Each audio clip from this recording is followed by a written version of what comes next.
Bonjour à tous, c'est Jean-Luc Haut sur sa chaîne YouTube. Aujourd'hui, nous allons voir ce qui s'est passé depuis 15 jours au niveau de l'industrie de défense au niveau du monde entier. Et tout d'abord, quelques petits points forts de ces 2 dernières semaines. La France s'allie à la Belgique et à Effenestal pour s'approvisionner en munitions de petit calibre.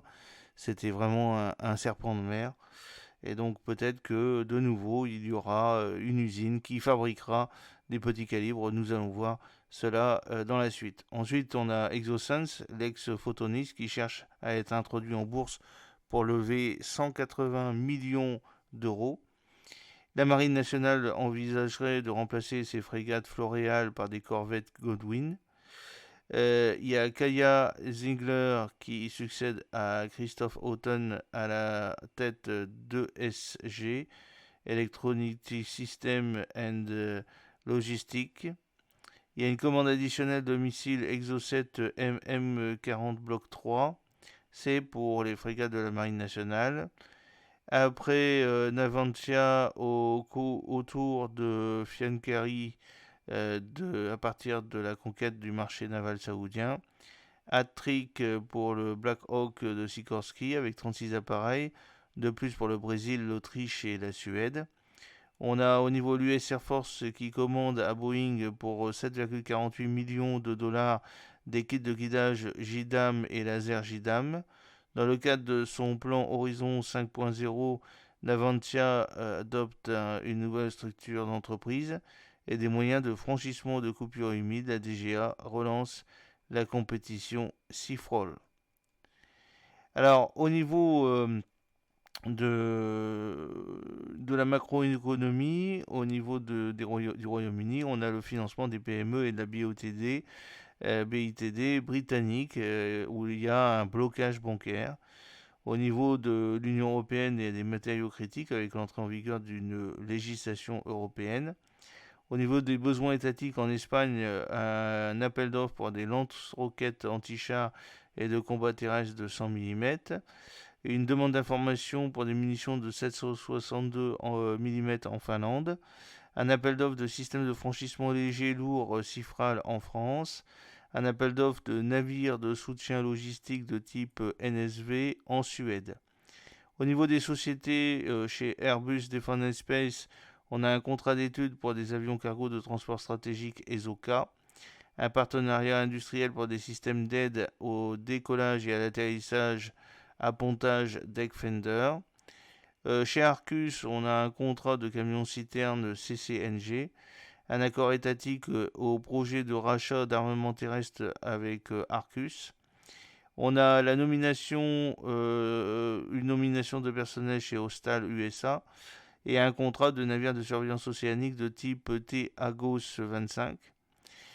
Chez BAE System, on a une sélection de leurres remorquées de brouillage ANALE 55 faute.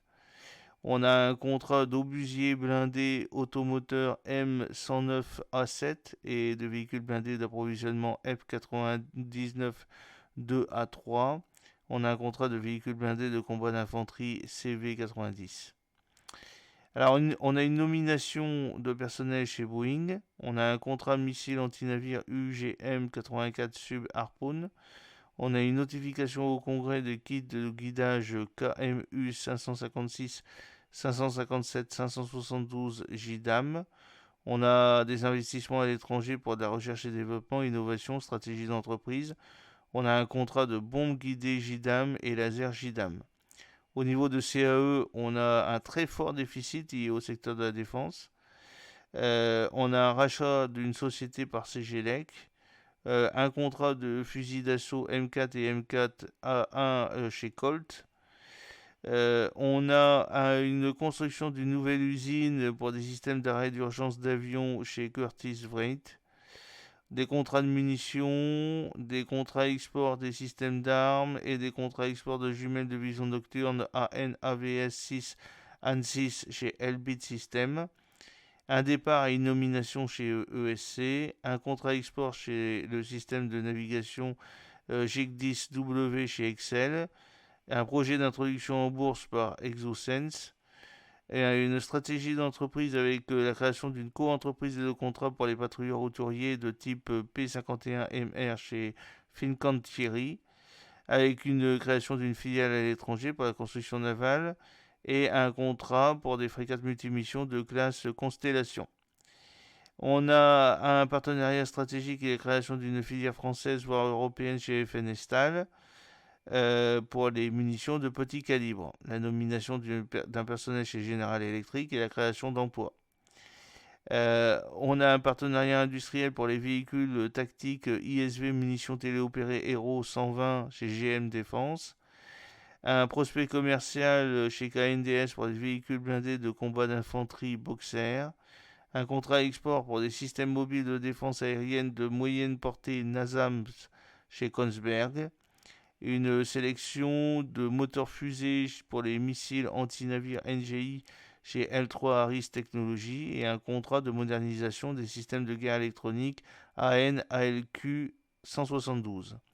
Chez Lockheed Martin, on a un contrat de batterie mobile des armes hypersoniques LRHW, un partenariat industriel pour des drones avec la photonique, l'optronique, les stratégies d'entreprise, et un contrat d'export pour les missiles de croisière AGM 158B2. Chez Marshall Aerospace and Defense, on a un contrat d'export des systèmes de commandement et de contrôle conteneurisés. On a un contrat de missile antinavire Mart ER chez MBDA et un contrat de missile antinavire Exocet MM40 Bloc 3C. On a un partenariat industriel pour des drones terrestres chez Milrem Robotics et une intention d'achat de corvettes de type Godwin chez Naval Group avec la création d'emplois. On a la réorganisation du groupe avec des nominations chez Avantia, des départs de cadres dirigeants et nominations chez Northrop Grumman et des équipements de soutien avec une notification au Congrès de ces équipements de soutien de drones HAL. Chez Oshkosh Defense, on a un contrat de camion-citerne de type FMTV A2. Chez Patria, l'inauguration d'une nouvelle usine de véhicules blindés. Chez Pratt & Whitney, un contrat de turboréacteur F135PW100 et de F135PW600. Chez Raytheon, un contrat de MCO de missiles RR à courte portée. Chez Rheinmetall, un contrat de grenades à main fumigène DM45. Un contrat export de camions HX88 pour système d'artillerie automoteur Archer de 155 mm. Un partenariat industriel dessin de mini-drones ADAV pour les drones terrestres. Un contrat export de munitions d'artillerie de 155 mm. Un contrat export de canons pour obusiers blindés automoteur PZH 2000 et un contrat de munitions antiaériennes AHEAD de 35 mm. On a un contrat export de systèmes et équipements militaires chez Saab, un contrat export de génération électrique hélicoptère de manœuvre FLRAA, un contrat de MCO de torpilles lourdes MK48 mode 7 chez SAIC, une notification au Congrès des hélicoptères de manœuvre UH-60M Black Hawk. On a un résultat financier en hausse chez Therma, une acquisition d'une entreprise antenne de communication par satellite par Thales et la sélection de la modernisation de système C2 tactique. J'espère que cette petite vidéo vous a plu. N'oubliez pas de cliquer sur le pouce pour la promouvoir, de vous abonner si ce n'est pas encore fait et de partager cette vidéo sur vos réseaux sociaux. A très bientôt, fidèlement, Jean-Luc O.